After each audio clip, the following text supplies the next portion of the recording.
le plan global, nous voulons travailler au niveau pour un monde multipolaire. Un monde où ce n'est pas un club de 2, 3, 4 pays qui contrôlent le monde, mais que les forces politiques, économiques, sociales qui sont apparues dans le monde, que chaque voix compte, qu'il y ait plus d'équité, que la politique de 2 poids, 2 mesures, ça cesse. Qu'on cesse aussi d'instrumentaliser les Africains les uns contre les autres, parce que moi je trouve que même notre différend avec la CEDEAO, c'est d'autres qui nous distraient. On n'en a pas besoin.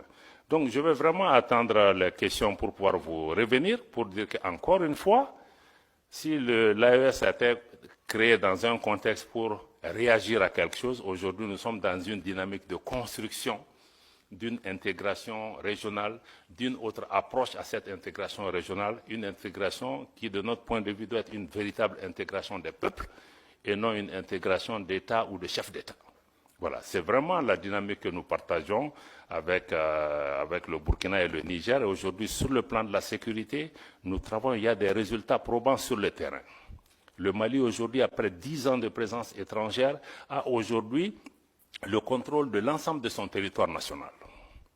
Et la reprise de Kidal, il y a quelques mois, est un exemple concret. Et il y a beaucoup de Kidal qui vont se passer aussi sur le terrain, dans notre espace. Nous souhaitons que vous soyez des observateurs objectifs avisés et que vous regardez comment vous engagez avec cet espace, mais avec ou sans vous, nous allons avancer. Il faut que les gens aussi comprennent ça. Si les Européens ne sont pas là, les Chinois seront là, les Russes seront là, les Australiens seront là. Donc aujourd'hui, là, on n'est marié à personne. Voilà.